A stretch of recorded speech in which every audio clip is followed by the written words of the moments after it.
오늘 말씀 누가복음 2장 1절에서 7절 말씀입니다. 누가복음 2장 1절에서 7절 말씀 한 목소리로 함께 읽습니다. 그때에 가이사 아구스도가 영을 내려 천하로 다 호적하라 하였으니 이 호적은 구레뇨가 수리아 총독이 되었을 때에 처음 한 것이라. 모든 사람이 호적하러 각각 고향으로 돌아가매 요셉도 다윗의 집 족속이므로 갈릴리 나사렛 동네에서 유대를 향하여 베들레헴이라 하는 다윗의 동네로 그 야코나 마리아와 함께 호적하러 올라가니 마리아가 이미 잉태하였더라. 거기 있을 그때에 해산할 날이 차서 첫 아들을 낳아 강보로 싸서 구유에 누였으니 이는 여고 안에 있을 곳이 없음이러라. 아멘.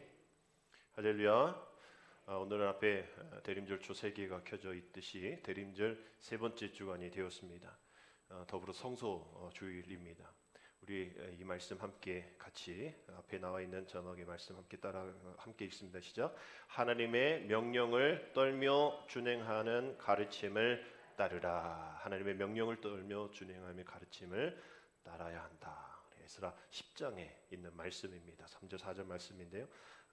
3절 말씀 한번 보면 곧 내 주의 교훈을 따르며 우리 하나님의 명령을 떨며 준행하는 자의 가르침을 따라 이 모든 아내와 그들의 소생을 다 보내기로 우리 하나님과 언약을 세우고 율법대로 행할 것이라. 4절 말씀은 넘어가고요. 하나님의 교훈을 따라 중요하는 일이 또 귀하고 그 명령을 우리가 행하며 지키는 우리 삶을 살아가면서 오늘 성소주일을 좀 맞이하게 될 텐데요. 우리 성소주일에 대한 말씀은 작년에 또 했으니까 올해는 계속 그냥 주님의 탄생에 대한 이야기를 진행해 나가겠습니다. 우리 성소주일은 원래는 이제 성소공예 주일이었어요.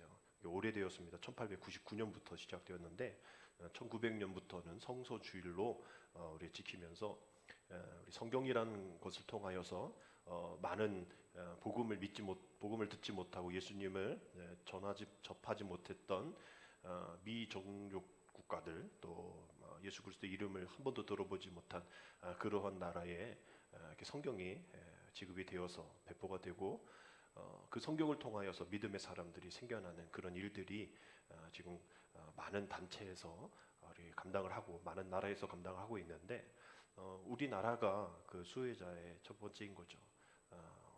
어려운 시기 또 힘든 시기 가운데 말씀이 육신되어 우리 가운데 오신 그 주님을 만나게 되었고 어렵고 힘든 일제시대 또 6.25 또 많은 과정을 통해서 말씀으로 힘을 얻고 또 문맹이었던 우리의 나라의 수준들이 또 여인들이 또 이러한 성경의 복음과 성경의 읽음과 또 교회 안에서의 여성 차별이 없어짐의 그런 일들을 위해서 많은 성장을 또 가져오고 지혜가 또 어떤 청명스러움이 또 성경 안에서의 드러남을 우리가 받게 되어서 이 나라 이민족이 이렇게 또 성교 한국의 부흥 한국이 되었던 그러한 일들을 우리가 생각해 보면 성경 보급, 성경 반포가 이렇게 중요하구나라는 것을 우리가 몸소 우리가 알게 되어지는 겁니다.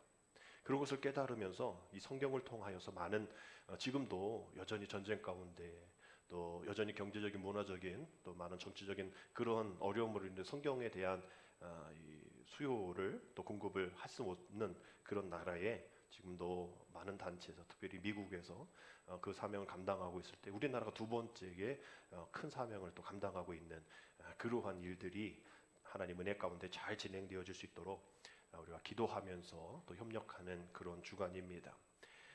성경을 통하여서 말씀이 육신되 우리 가운데 오신 주님이 이 어두운 이 세상 가운데에 빛으로 오셔서 그 어둠을 물리치시고 그 빛으로 우리에게 새로운 희망과 소망과 희망을 준 그 일들을 우리가 그 사명들을 우리가 적극 구원하고 기도하는 그런 마음으로 복음의 그런 평화의 소망의 또 희망의 또 메시지들이 그 어느 곳에도 미치지 못하는 곳 없도록 어둠은 빛이 있으면 그냥 물러가듯이 말씀이 빛되어서 그 어둠에 자연스럽게 빛이 임하게 되어지는 일이 일어날 수 있도록 오늘 이 시간에도 우리가 기도하며 예배하는 것이 당연하지만 어느 나라 어느 민족 어느 공동체에서는 이것이 허용이 되어지지 않아서 간절히 우리가 뭐 지금 성경은 너무나 차고 넘치고 또 인터넷, 핸드폰 안에 성경이 다 있어서 그 성경이 여기저기 굴러다니는 그런 상황 속에 우리는 살고 있지만 여전히 그 성경 쪽복음 하나 없어서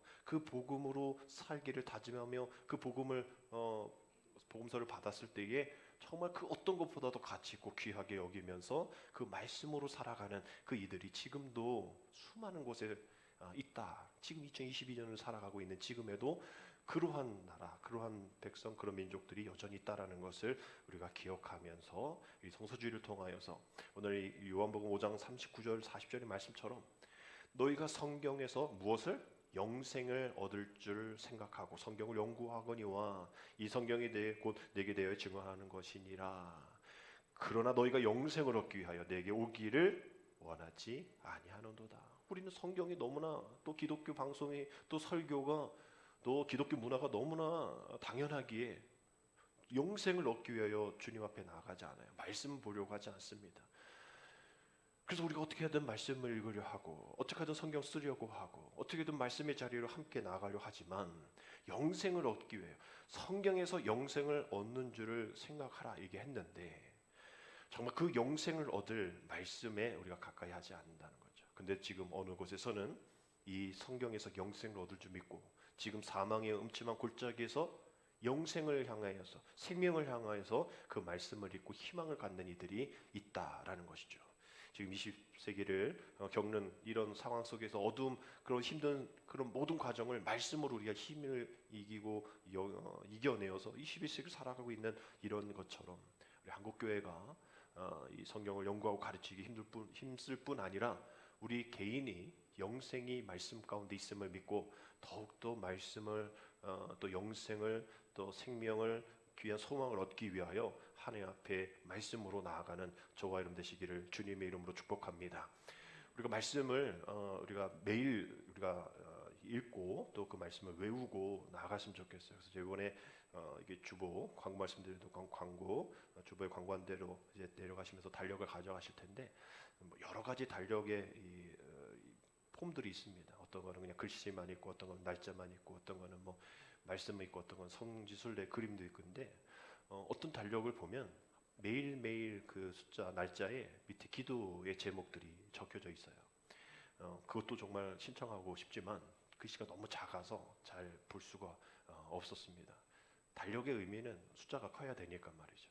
그래서 여러 가지 이 뭐 그림도 필요하고 하지만 그래도 타이틀에 대한 우리 글씨를 그러니까 성구가 성경이 말씀이 적혀 있는 것을 이제 선택을 합니다.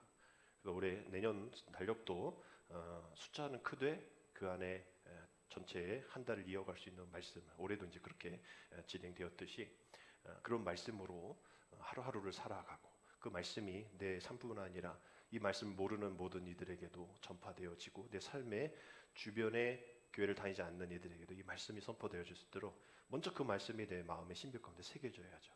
그래서 매달 말씀을 외우고 매일의 그 말씀으로 살아가고자 결심하면서 매일 거울을 보듯이 매일 달력 메인 성구를 외우면서 살아가셔야 합니다. 우리 12월 달력 넘기셨죠? 퀴즈. 올해 12월 달력 성구가 뭐죠? 뒤 보지 마시고 달력 있는 거 보지 마시고 아는 분 선물 안 나눠줄 거야 달력 달력 줄 의미가 없잖아요. 어디에? 아니 보신 분 없어요? 올해 12월 거 11월 넘기셨잖아. 그럼 올해 제가 맨날 첫 주마다 알려드리잖아요. 저번 주는 안 알려드렸는데 기억 안 나세요? 요한 3서 말씀입니다. 요한 3서 1장 2절 말씀인데 우리 잘하는 말씀이잖아요. 우리 사랑하는 자요, 우리 종교 목사님, 내 영혼이 잘된 것 같이 내가 범사에 잘되고 강건하기를 내가 간구하노라. 이 말씀을 12월에 여러분의 마음의 신비 가운데 새겨서 요한 3서 1장 2절 요한 3서 1장밖에 없어요. 요한 3서 그냥 2절 이렇게 생각하시면 돼요. 요한 3서 1장 2절 정말 하나님께서 내 영혼이 잘됨을 기도하고 계시는구나. 범사에 잘되기를 간구하고 계시는구나. 하나님 감사합니다. 하나님 제가 그렇게 살겠습니다. 이렇게 사셔야죠. 또 우리 주변에 있는 영혼이 잘 되는, 삶이 잘 되고 강건케 되어지고 뭐 부자가 되어지는 주변 사람들이 많지만 그런 사람들이 말씀으로 살지 못하여서 영생이 없잖아요. 말씀을 접하지 못하는 저 멀리 있는 뭐 미전도 정도 40창에 있는 그런 사람들이 아니라 주변에 있는 사람이 아직도 하나님의 말씀을 모르는 자들이 있잖아요. 그런 자들에게 오늘 성소주의를 통하여서 내가 말씀이 육신이 돼 우리 가운데 오신 주님, 내가 말씀으로 살겠습니다. 말씀으로 살겠습니다. 그러니 내게 강건함을 주옵소서. 내 영혼이 잘된 것 같이 범사에 잘되고 강건하기를 원하시는 주님, 우리 주변의 모든 이들이 영생을 받고 강건해지고 잘되기를 원합니다. 이렇게 기도하면서 여러분 하루하루를 사셔야 돼요. 달력이 그러라고 있는 거죠. 요즘 뭐 은행 달력 구하기 어렵다고 그래요. 옛날에 이렇게 많이 이렇게 재고가 쌓여서 이거 처리하기 힘들어서 이제 은행마다 몇 개 필요해, 몇 개 필요해 해서 필요한 만큼만 전달하니까 그냥 싹 없어진대요. 그 사람들이 이 은행 저 은행 다니면서 그 은행 달력을 구하고 인터넷에 올라오는 거 돈 주고 사기도 하고 말이죠. 왜 그런가 봤더니 은행 달력을 사야 재물운이 들어온대. 재물운이 들어온대. 이상한 논리야. 그 뭐 교회 달력 걸어놓으면 뭐 마귀가 없어져가지고 이거 아니잖아요. 하여튼 우리가 뭐 재물운을 하려고 우리가 달력을 달 수 없지만 우리가 그래도 달력 교회에서 공짜로 저 뭐 3,000원, 4,000원 받게 되지 않지만 달력을 달아놨으면 의미가 있어야죠. 숫자만 보려고 하면 안 되잖아요. 아, 저런 말씀대로 살아야겠다. 우리 12월은 요한 3서 1장 2절의 말씀처럼 우리 하나님이 우리 영혼이 잘 되기를 간구하시는구나. 내가 잘 돼야지. 잘 돼야지. 잘 되는 나, 잘 되는 우리 교회, 잘 되는 우리 지역, 우리 가정, 우리 지역이 되어질 수 있도록 여러분 계속 기도하셔야 합니다. 아멘. 그러한 삶을 위해 대림절 우리 세 번째 초가 켜졌듯이 세 번째 주간 되어서 그 잘됨으로 우리가 하루하루 하나님을 또 하나님 주신 은혜를 또 주님이 다시 오심을 기다리는 그런 마음으로 또 기도하면 되겠죠. 우리가 지금 오늘 성소주일이지만 성소에 대한 말씀은 또 따로 나중에 또 드릴 예정이지만 우리 주님의 오심을 계속 첫째 주부터 둘째 주 오늘 셋째 주를 통하여서 우리가 말씀을 함께 보고 있습니다. 그 여정이 그리 쉽지 않기 때문에 우리가 그냥 예수님이 탄생하셨다, 예수님이 십자가 지셨다, 뭐 이런 정도의 이 간단한 스토리가 아니었다라는 것을 우리가 보게 되었죠. 우리 일반 사람이 해산의 과정도 10달 동안 쉽게 그냥 한순간에 이렇게 쑥 뭐 이런 건 없잖아요. 그 10달의 기간 동안 어려움도 있었고 또 아픔도 있었고 힘듦도 있었고 기다림도 있었고 희망도 있었고 막 이랬듯이 주님의 탄생도 역시 마찬가지로 엄청난 많은 일들이 있죠. 그래서 첫째 주부터 이렇게 쭉 그 어려움, 아픔들을 함께 이야기할 때에 오늘도 그런 아픔이 우리에게 다가옵니다. 마리아에게 뿐만 아니라 요셉에게도 예수님의 탄생에 대한 이야기가 천사를 통해서 하나님의 이렇게 천사를 통해서 드러나게 되어지고 또 그 서로 어떤 방법인지 모르겠지만 뭐 SNS가 없었던 시대이니까 편지를 통해서든지 누구 아는 사람을 통해서든지 서로가 받은 그 하나님의 말씀에 대해서 이제 교류가 되었을 거예요. 서로 인정도 했을 것이고 그 이후에 이제 어떻게 해야 될 것인가. 그 열 몇 살 그 어린 사람들이 이제 그 일들을 이제 시작을 했을 겁니다. 그래서 그 당시 결혼 문화를 보면 뭐 지금하고 좀 뭐 지금도 비슷할 수도 있겠지만 일단 약혼을 하고 결혼을 하면 이 남자 집에서 살아야 되는 아주 그런 법은 아니지만 하여튼 그런 문화였었던 거예요. 그래서 그 집에 살아야 하기 때문에 지난주에 말씀드린 것처럼 요셉은 베들레헴에 살고 있었고 마리아는 나사렛에 살고 있었기 때문에 우리가 생각할 때는 이렇게 뭐 결혼도 하면 베들레헴에서 살고 있겠거니 생각하는데 누가복음에서 보면 베들레헴 얘기는 나중에 나와요. 나사렛 얘기만 계속 나옵니다. 그걸 보면 아마 그 마리아가 나사렛에서 뭐 지금도 우리가 임신하고 뭐 산후조리하면 친정집 가는 게 당연하듯이 나사렛이 이제 친정집이니까 또 거기에 산파도 있을 거고 또 안정적인 그런 심리적인 상태를 유지할 수 있으니까 그렇게 해서 거기에서 있었던 것 같아요. 아마 지난주에 말씀처럼 이 엘리사벳 집에 왔잖아요. 한 9일 정도의 거리 임신한 몸으로 왔다고 했겠죠. 근데 거기에서 이제 다시 거기를 집으로 가야 되는 그 길인 거죠. 그 길도 뭐 역시 마찬가지로 9일의 길인데 아마 요셉이 이제 베들레헴에서 그 소식을 접하고 같이 이제 나사렛으로 올라갔을 여정을 우리가 기억해 보면 됩니다. 그 여정에서 이제 그 안에서 거기 나사렛에서 결혼을 했겠죠. 사람들을 이제 모아서 뭐 결혼식 그 당시 문화가 있을 거예요. 그럼 사람들이 일단 오고 뭐 이쪽 저쪽 가족들이 다 왔는지 뭐 성경에 나와 있지 않지만 여튼 사람이 있었을 겁니다. 그럼 사람들이 물어봤겠죠. 그때 당시 한 5개월 정도 됐을 배니까 좀 이렇게 나왔을 수도 있고 말이죠. 또 그것을 또 임신했다는 얘기를 뭐 부모들에게 했을지 안 했을지 모르겠지만 해도 안 믿을 그런 상황에서 이렇게 저렇게 결혼식이 이제 거행이 되었을 거예요. 그래서 아이를 낳기 위해서 이제 기다리는 동안에 이제 9개월 정도가 되어진 그때에 이제 로마 황제가 오늘 말씀처럼 이제 호적 조사를 하기 위해서 그 남편의 고향 집으로 가라 명령을 내립니다. 그 조금 있으면 해산을 해야 될 그 마리아가 이제 9일 10일의 길 그 베들레헴으로 또 가야 되는 상황이에요. 그때쯤 갔으면 이렇게 좀 갔을 텐데 이거 갑자기 호적 조사하라니까 세무 조사 뭐 이런 거겠죠. 재산 등록해라, 세금 많이 세금 많이 걷어들이겠다 뭐 이런 거겠죠. 그래서 이렇게 어쩔 수 없이 또 9일 10일 길을 내려와야 된단 말이죠. 그때 우리가 지도는 보지 않았지만 그 위치의 말씀입니다. 사실 위에 있고 밑에 베들레헴, 예루살렘, 뭐 엘리사벳을 살았던 그 지붕 그 위에 아인카엠 뭐 이런 곳이 있었다. 그래서 그 지역을 말씀드리는데 이게 지역이 이제 우리 뭐 옆에 사북구한 그런 정도가 아니라 무려 그 거리가 한 160km 정도 되는 거예요. 160km 정도가 어딘가 이렇게 여러분들이 감각을 이렇게 좀 살려보면 여주 지나서 이천 지나서 곤지암 있죠? 곤지암 지나서 경기도 광주 있죠? 제가 살았던 경기도 광주 거기가 160km 정도 돼요. 그러니까 여기서 한 1시간 반 정도 차를 타고 뭐 2시간 정도 되어지는 거기를 이제 다시 내려와야 되는 상황인 거예요. 9개월째. 또 뭐 열차가 있어요. 뭐 버스가 있어요. 뭐 낙이든 뭐 터덜터덜거리는 그 길을 9일 10일 정도 160km를 내려와야 되는 그런 상황. 원치 않는 일이죠. 아니 지금 다 이쪽에서 친정집에서 산모 또 어머니 또는 안정적인 자기 집 뭐 이렇게 생각을 했는데 이거 지금 떠나가야 되는 거예요. 어디서 지금 해산을 해야 될지 산파가 누가 있을지 진짜 불안한 마음으로 마리아와 이 요셉이 이제 내려오게 되어지는 겁니다.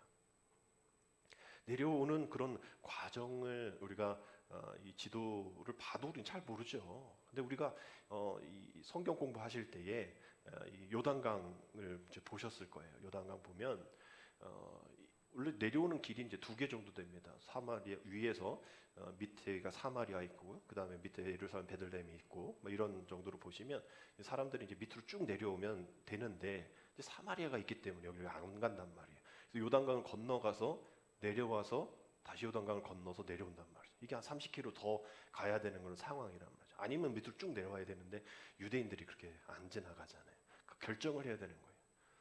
요단강을 건너서 내려와서 가는 길은 좀 멀지만 그래도 좀 다니기는 쉽고 뭐 사마리아 안 지나가니까 신경 쓸 일이 없고 그렇게 갈까? 아니면 좀 힘들지만 좀 빠르게 내려와서 갈까? 그래서 이게 뭐 성경에는 정확하게 나와 있지 않지만 이제 메시아적인 탄생의 의미를 보면 아마 돌아가진 않았을 것이다. 분명한 이 여정이 그냥 개인적인 여정이라면 분명히 돌아서 갔을 거예요. 좀 멀어도 편한 길, 또 신경 쓰지 않을 길. 근데 이게 지금 메시아의 탄생에 대한 여정이잖아요. 그러니까 위에서 그냥 바로 사마리를 거쳐서 내려왔으리라 생각을 합니다. 그래도 160km인 거죠. 내려오면서 사마리아 지역을 지나고 구약의 많은 이야기들이 있는 담겨져 있는 그 지역을 지나면서 특별히 이스라엘 골짜기 갈 때는 거기가 이제 막 전쟁이 많이 일어났던 곳이거든요. 그곳을 지나가면서 기도했겠죠. 하나님, 이 안에 있는 메시아 예수를 통해서 이 전쟁이 이제 그치고 평화가 있게 하여 주옵소서.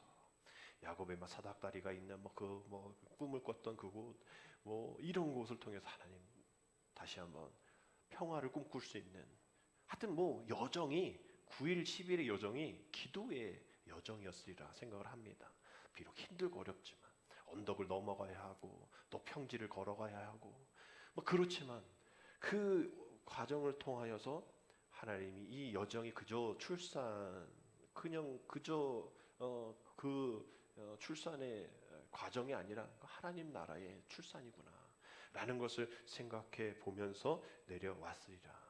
그러면 그래서 힘들고 어렵고 많은 그런 불편함이 있지만 하나님이 함께 하시는구나. 이렇게 역사를 통해서 하나님이 힘들었을 때, 이스라엘 백성 어려웠을 때 함께 하셨듯이 내 지금의 상황 속에서도 이 여정이 바로 하나님의 구원의 여정이구나.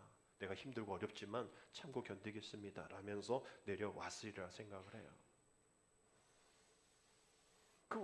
왔던 그 길 가운데에 아까 말씀드린 이스라엘 골짜기를 보면서 그 전쟁이 그치고 평화가 오기를, 그런 원하는 평화의 왕으로 오실 그 주님을 기대할 때에 스가랴서 9장의 말씀을 기억했으리라 생각합니다. 9절 10절 보면 시온에 따라 크게 기뻐할지어다, 예루살렘에 따라 즐거이 부를지어다. 보라, 내 왕이 내게 임하시나니 그의 공의로우시며 구원을 베푸시며 겸손하여서 나귀를 타시나니 나귀의 작은 것 곧 나귀의 새끼니라. 내가 에브라임의 병거와 예루살렘의 말을 끊겠고 전쟁하는 활도 끊으리니 그가 이방 사람에게 화평을 전할 것이요 이에 통치는 바다에서 바다까지 이르고 유브라데 강에서 땅 끝까지 이르리라. 그 스가랴서 9장의 말씀을 보면서 이스라엘 골짜기에서 밑을 내려보면서 전쟁 가운데 있었던 그 땅이 정말 구원을 베푸시는, 에브라임의 병거와 또 모든 예루살렘 말을 끊어버리고 전쟁하는 그런 활도 끊으시는 그 메시아의 역사가 시작되어지를 간절히 바라면서 왔을 거예요. 그래서 이제 그 오면서 이제 마지막 한 7일 정도 여정 속에서 이제 높은 곳에 이제 밑에서 내려보면 예루살렘, 베들레헴이 있겠죠. 거기서 이제 걸어서 얼마 안 걸리니까 그곳에서 이제 이후에 펼쳐질 그 하나님의 역사를 이제 기대하면서 이제 내려왔을 겁니다. 그래서 오늘 베들레헴에 도착을 하게 되죠. 오늘 6절의 말씀 보니까 거기 있을 때에 그날에 해산할 날이 찼다라고 되어 있어요. 해산할 날이 차서 이제 아이를 낳아야 될 그런 상황 속에 우리가 잘 아는 이제 외양간밖에 없는, 여간도 아마 그때 성수기였던 것 같아요. 그러니까 아까 말씀드렸듯이 다 와야 되잖아요. 그러니까 이건 옛날에 3만 원 받았던 거 지금 30만 원 받아도 되어지는 상황 없진 않았을 것 같아요. 있는데 그 정가에 팔지 않는 그런 모습이겠죠. 하여튼 여관도 없고 또 이렇게 저렇게 찾아봐서 외양간밖에 없어서 거기서 해산을 합니다. 우리가 생각할 땐 지금 요셉의 집에 가는 일인데 호적을 팠나? 너 오기만 해봐. 난 너한테 집 줄 수 없어. 네 아내가 임신했다고? 나랑 상관없어. 이런 연을 끊는 그런 모습 아닌 이상은 어떻게 집에 방 하나 없겠어요? 어떻게 외양간에 아이를 낳게 합니까? 말도 안 되는 얘기잖아요. 아니 거기 형제들이 많아서 또 아까 말한 그 예루살렘 다 모여야 되니까 흩어져 있는 형제들이 다 와서 그렇다 치더라도 지금 우선순위는 그 결혼해서 아이를 낳아야 해요. 아이한테 방 하나 주는 거는 당연한 형제의 우애 아니에요? 그런 것도 아닌 거예요. 결국은 우리가 이렇게 저렇게 생각해 보면 너무 요셉의 가문을 나쁘게 볼 것이 아니라 어쩔 수 없이 이게 레위기 12장 정도 말씀을 보면 이제 아이를 낳잖아요. 여인이 아이를 낳으면 그 아이를 이제 8일 만에 이제 할례를 해야 돼요. 그 할례를 하는 그런 때까지 그 여인은 일단 부정합니다. 율법상. 왜냐하면 이제 이렇게 해산할 때 피를 이렇게 내야 하는 상황이니까 하여튼 율법에서는 여성을 그렇게 귀하게 여기지 않아요. 당연한 생리에 이런 것도 다 부정하다. 그 여인을 만지면 또 그 여인이 만진 것을 만지면 부정하다. 저녁까지 부정할지니 이러면서 그랬단 말이에요. 아니 그 여인 자체가 부정하다고 낙인 찍히는 것도 서러운데 그 여인이 만지는 것마다 다 부정하다라는 거예요. 그곳이 있는 공간 자체가 부정하게 되어지는 것이라 예배를 드릴 수 없는 그런 상황. 그 당시 율법은 예배뿐만 아니라 거리에 나가서 활동하는 것에 제한을 주기 때문에 우리가 생각할 때 요셉의 가문이 너무하다라고 생각하기보다 하나님의 아들이신 예수님이 그 율법으로 가득 차 있는, 그러나 그것을 깨뜨리고 또 그것을 무시하면서 괜찮아, 나는 괜찮아, 나는 그냥 프리패스야 하지 않고 우리의 현실 가운데에, 우리 현실의 율법이라는 얽매인 가운데에 찾아오셨다라는 거예요. 그래서 어쩔 수 없이 인간의 그런 마음, 가족이라도 믿음이란 것도 그러잖아요. 믿음이 우리 가족 안에 있어도 배척하는 것이 많잖아요. 그런 것처럼 우리의 현실을 정확하게 알고 또 그것을 통하여서 이것이 다른 신화적인 얘기가 아니라 역사적인 그런 탄생이다라는 것을 가르치기 위하여서 그렇게 오셨단 말이에요. 그래서 결국은 마리아가 그렇게 또 요셉이 그렇게 대우받을 수 없었던 것은 그렇게 대우받았던 것은 그 율법적인 그런 상황이 있으리라. 우리가 요셉의 가문을 좀 이해해 볼 필요는 있겠죠. 여튼 상황이 마리아가 생각했던 상황은 아니었던 거예요. 분명히 자기는 이렇게 나사렛에서 아이를 낳을 것이고 분명 천사가 얘기한처럼 뭐 메시아니까 내가 그렇게 잘 키울 것이다 라고 생각할 정도였지, 이게 지금 갑자기 9개월 만에 160kg를 내려와서 율법적인 그런 제한이 있는 것을 알고 있었기에 제대로 된 이러한 해산도 할 수 없을 그런 상황에 정말 이게 진통도 힘들 거 아니에요. 그런 해산도 막 힘들었겠죠. 상황 자체가 힘들고 억울하고 말이죠. 막 이런 눈물이 있을 그런 밤. 근데 우리는 그 밤을 고요한 밤, 거룩한 밤 이렇게 찬양하면서 영광의 어둠에 묻힌 밤, 어둠이 묻힌 밤. 주의 부모 앉아서 감사 기도를 드릴 때 아기 잘도 잔다, 아기 잘도 잔다. 아니야 그러잖아. 그 부모들 그렇게 쉽게 이거 평안하게 우리 성화 보면 아주 막 이쁘게 아니야. 어쩌면 얼굴이 울그락불그락. 산모 마리아는 산후조도 못하고 힘들게 율법적인 그런 제한성 때문에 8일 동안 또 부정하게 있어야 되는 그런 상황이었단 말이죠. 지금 뭐 병원도 아니고 손님방도 아니고 동물 가운데 냄새나고 시끄럽고, 전에도 말씀드렸듯이 지금 동물하고 지금 예수님하고 지금 경쟁 관계가 되어지는 거예요. 네가 내 자리에, 네가 내 밥그릇을 빼앗아? 막 이런 동물하고 경쟁을 해야 하는 그런 상황인 것이죠. 결국은 우리가 이 상황을 볼 때 우리 마리아의 입장을 요셉의 입장으로 보면 냄새나고 또 율법적인 걸로 인해서 힘든 그런 상황밖에 보이지 않습니다. 이것이 우리의 인생인 거예요. 우리는 거기밖에 안 보입니다. 근데 우리가 믿음을 갖는 이유가 뭐냐면 우리가 그 상황 속에 있는 현실은 우리가 봐야 하겠지만 그 현실을 통해서 이끄시는 하나님의 계획하심을 우리가 모르면 말구같이 냄새나고 또 율법으로 이렇게 저렇게 제대로 된 대우받지 못하는 그런 인생 속에서 불편하고 불만 갖고 억울하다 우울하고 그런 얘기밖에 안 나온다는 거예요. 현실이 그런데 말이에요. 결국은 우리는 어떤 것을 봐야 되냐면 하나님의 입장에서 하나님은 좀 얄밉게 지금 이 상황을 너무 즐기고 계시는 거예요. 황제 아우구스투스를 통해서 막 이렇게 이끌었죠. 막 왜냐면 메시아의 예언이 이루어져야 하니까 그 장소로 몰고 말이죠. 막 그런 상황을 막 몰고 가시는 거예요. 근데 하나님은 재밌어 하세요. 이제 되는구나. 이제 시작이구나. 막 그렇게 하시고 막 옆에 천사들은 막 환호를 부르고 말이죠. 근데 정작 마리아하고 요셉은 힘든 거예요. 이게 우리 인생이고 우리 신앙인 거예요. 우리는 힘들어요. 우리는 억울해요. 우리는 우울해요. 그런데 하나님은 그 여정 속에서 그 일들을 이루어 가시는 하나하나의 시간들을 기뻐하십니다. 그러니까 우리가 어떤 마음을 가져야 하는가? 우리가 원했던 여정도 아니잖아요. 마리아가 원했던 여정도 아니었고 그 여정 속에서 우리가 원했지 않은 것을 하나님이 시켰으면 하나님 책임져 주시고 그 책임져 주신 분이 우주시면 다 되는 거예요. 그 책임져 주신 분이 울고 계시면 문제인데 그 책임져 주신 분이 억울하다 하면 문제인데 그 책임져 주신다 하신 분이 기뻐하시면 우리가 되는 것이죠. 결국은 우리의 삶의 여정에서 낙심의 순간 속에서 극복하기 힘든 슬픔의 고난 속에서 우리가 무엇을 바라봐야 할 것인가에 대한 말씀이 이 안에 들어있다라는 겁니다. 결국 우리가 원하지 않는 여정 가운데에 지나갈 때가 있죠. 왜 지금 이런 상황을 내게 펼쳐주셨을까?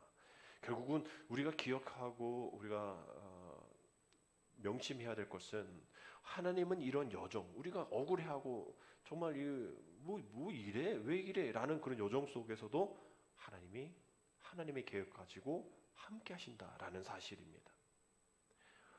수요일에도 말씀을 드렸듯이 이 차가 고장이 나가지고 아주 큰일 날 뻔했어요. 그래서 이게 카센터 맡겼더니 이건 여기서 못 고친다고. 그래서 엔진을 고치는 쪽 갔더니 엔진이 그냥 다 망가져 버려서 제가 이제 7년 된 차인데 엔진을 다 갈아야 된다는 거예요. 지금껏 고장 난 게 하나도 없어가지고 간 게 없어서 이제 좀 고장이 날 듯 했는데 첫 고장이 엔진이래. 엔진 500만 원. 엔진 500만 원을 갈아야 된다. 그래서 안 그러면 폐차시켜야 되는데 폐차할 만한 그런 정도는 아니니까. 그런데 너무 억울한 거예요. 알고 봤더니 엔진 오일이 없다는 거예요. 제가 엔진 오일을 잘 안 넣었던 거죠. 엔진 오일 해봐야 5만 원인데 5만 원 안 넣어가지고 500만 원 손해 보게 되었어요. 그래서 막 헐떡 부리고 혹시 이거 거짓말하는 거 아니야? 라면서 막 의심도 하고 결국 제가 잘못한 건데 제 잘못은 없고 말이죠. 이건 뭐 경고등도 안 뜨고 1년마다 서비스센터 가는데 말도 안 해주고 막 그렇게 원망했더니 그분들이 그런 얘기 하시더라고요. 아 이거 큰일 나실 뻔했네요. 왜요? 했더니 이 엔진이 중간에 멈추면 브레이크가 안 들어요 라고 얘기하는 거예요. 아 저는 브레이크는 둘 줄 알았거든요. 시동이 꺼지면 그래도 브레이크는 들어야지, 방향등 켜줘야지. 아무것도 안 켜지고 아무것도 제어를 할 수가 없대요. 그냥 120으로 가고 있으면 그냥 120 안에 들어있는 사람이라는 거예요. 걔가 그냥 가서 박든지 가다가 그냥 쓰든지 이래야 되는데 제가 요즘 좀 빨리 달리거든요. 170, 180 달리는데 그랬으면 또 제가 와이프가 또 운전하다가 그랬으니까 또 와이프가 또 그랬으면 또 그 전날은 또 같이 갔거든요. 그랬으면 그 다음날은 또 같이 갔거든요. 그랬으면 어땠을까? 큰 사고가 있었을 텐데 큰 사고를 500만 원으로 메꿀 수 있을까? 생명을 500만 원으로 메꿀 수 있을까? 그 생각하니까 은혜가 되어지고 기도가 되어지고 앞으로 그 돈을 어떻게 메꿀까에 대한 거는 뭐 생각도 안 하고 하나님께서 지켜주셨구나. 뭐 수많은 사고도 있죠. 뭐 그 사람 왜 안 지켜줘 이게 아니라 그것을 바라보는 입장이 왜 지금 7년 된 차 고쳐봐야 뭐 벨트 고치고 막 이래야 될 뭐 10만 원 고쳐야 될 것은 왜 어떻게 500만 원을 고치게 해? 불평할 수도 있는 상황이지만 그 상황 속에서 그 생명을 지켜주시는 하나님의 은혜를 생각하면 그것이 별거 아니게 된다라는 거죠. 우리의 삶도 마찬가지라는 거예요. 우리는 불평할 수밖에 없는 것 볼 수밖에 없죠. 마리아의 그 상황, 또 요셉의 이런 상황들, 마구간 냄새, 또 그 여관 주인 얄밉죠 말이야. 있는데 안 주고 말이죠. 막 그런 사람, 아마 여관집도 요셉하고 아는 사람일 거예요. 근데도 막 돈을 좀 더 달라 막 이런 것처럼 신경에 붙이고 막 이런 짜증 났을 거예요. 결국 우리가 늘 짜증으로 보고 불만으로 보고 우울로 보면 모든 상황들이 다 짜증이죠. 우울한 겁니다. 나를 도와주지도 않는 것 같고 인정해주지도 않는 것 같고 도움도 안 되는 것 같고 저 사람은 왜 있어 말이야 이러면서 우리가 불평할 수밖에 없는 상황. 그러나 우리 기준으로 보면 그렇지만 그 모든 상황을 계획하시는 하나님의 인도하심으로 보면 감사할 수 있는 조건들이 많다라는 것이죠. 우리가 그 스가랴 선지자의 얘기를 한번 다시 이제 9장의 11절, 12절 말씀 볼 때에 그 이스라엘 백성들이 참 힘들고 어려운 그런 상황 속에서 낙담하고 있어요. 그 백성들에게 스가랴 선지자는 이렇게 얘기합니다. 우리 같이 읽겠습니다. 또 너로 말할진대 내 언약의 피로 말미암아 내가 내 갇힌 자들을 물 없는 구덩이에서 놓았나니 갇혀 있으나 소망을 품은 자들아 너희는 요새로 돌아올지라. 내가 오늘도 이르노라 내가 네게 갑절이나 갚을 것이라. 아멘.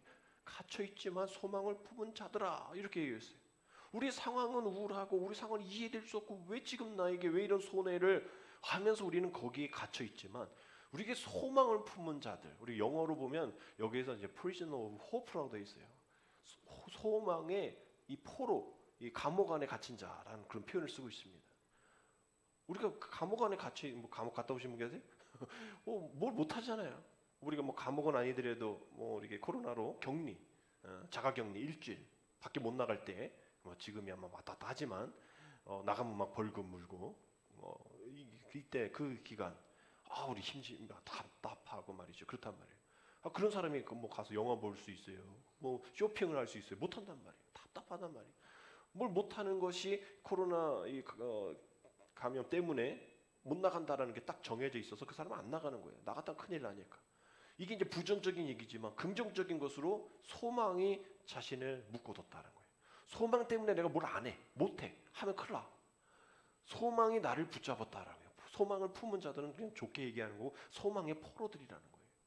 결국은 우리가 이런 마리아와 같이 또 요셉과 같이 우리의 삶과 같이 뭐 봐도 힘들고 어렵고 또 긍정의 어떤 얘기를 하나도 할 수 없는 그런 때라 할지라도 소망을 품은 자들, 소망에 포로된 자들은 하나님의 은혜를 바라보고 말이죠. 그 여정 가운데 인도하시는 하나님의 역사, 또 그 여정의 길이 기도의 제목이 되어지는 그런 역사를 우리가 바라보게 된다라는 거죠. 그것이 소망을 품은 자들, 소망의 포로들이 해야 할 그런 사명이라는 거예요. 우리가 어떤 여정 속에 있든지 상관없이 지금 여러분들이 지나고 있는, 제가 지나고 있는 그 여정이 절망길이라 할지라도, 누구도 도와주지 않고 내 예상의 밖의 일들을 겪는다 할지라도 우리가 소망을 우리가 벗어나면 안 되는 거예요. 소망의 포로된, 소망을 품은 자들이 되어야 한다라는 겁니다. 마리아 요셉이 그랬기 때문에 그런 모든 여정 속에서 소망으로, 하나님이 이끄신 그 소망으로 나아갈 수 있었던 것이죠. 하나님은 우리의 그런 실망스러운 상황들을 사용하셔서 소망으로 이끌으시고, 그 소망으로 어쩌면 질질 끌려갈 수밖에 없는 그런 상황이랄지라도 끌어가시면서 그 소망을 이루시는 분이십니다. 오늘 지금 대림절 세 번째 주간 보고 있는데요, 말씀드렸듯이 지금 이 대림절 기간이 가장 어두움의 시간이에요. 이제 동지 이후, 동지가 제일 어둠이 긴 시간인데 동지 이후 지나면 이제 빛이 더 늘어나잖아요. 그런 것처럼 이제 성탄절을 맞이하게 된단 말이죠. 동지 이후에 이 어둠 속에 빛이 있으면 뭐 물러가 하지 않아도, 빛만 있으면 그냥 자연스럽게 어둠이 나가는 겁니다. 우리가 이 땅 이 시대 뭐 사회적 신뢰도, 교회가 뭐 요쪽저쪽고, 이 어둠이 우리가 이것만 바라보고 실망하고 우울하고 내 상황 요것만 바라보면 어렵고 힘들지만, 빛 대신 주님이 또 그 기다림 가운데 있는 이들이 빛으로 오시는 그 주님을 맞이하게 되어지면 그 어둠, 또 불평, 불만, 이해하지 못함이 그냥 자연스럽게 물러나게 되어지고, 그 안이 늘 감사와 기쁨과 소망이 넘치는 그러한 공동체, 그런 마음이 되게 된다라는 것이죠. 오늘 성소주의를 통하여서, 또 이 대림절 기간을 통하여서 우리가 원하는 것은 하나님이 성소를 통해서 어두운 곳에 말씀이 육신되어 오신 주님이 그런 빛이 비춰져서 소망 가운데, 전쟁 가운데, 어려움 가운데 있는 이들이 소망 가운데 새 힘을 얻듯이, 이 대림절 기간을 통하여서 주님의 오심을 기다릴 때에 내 어두운, 또 내 좌절, 내 우울함, 내 억울함, 이해하지 못함, 실망, 좌절, 모든 것들이 주님의 오심을 기다리면서 빛 대신 주님 받으면서 모든 것이 그냥 자연스럽게 사라지게 하여 주옵소서.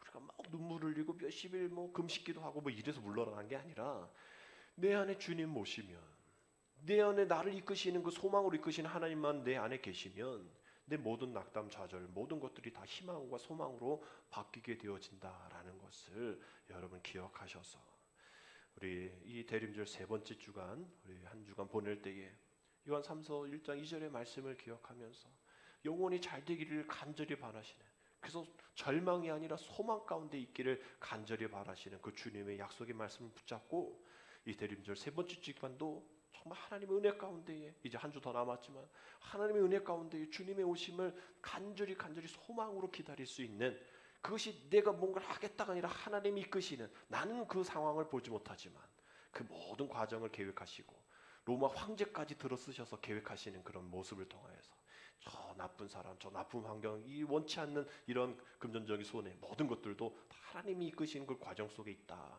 불평이 있고 또 불만이 있고 억울한 일이 있지만 하나님의 계획하심 가운데 소망을 바라보자. 강건케 되기를 원하시는 하나님의 은혜가 이곳에 있구나, 그것만 바라보자.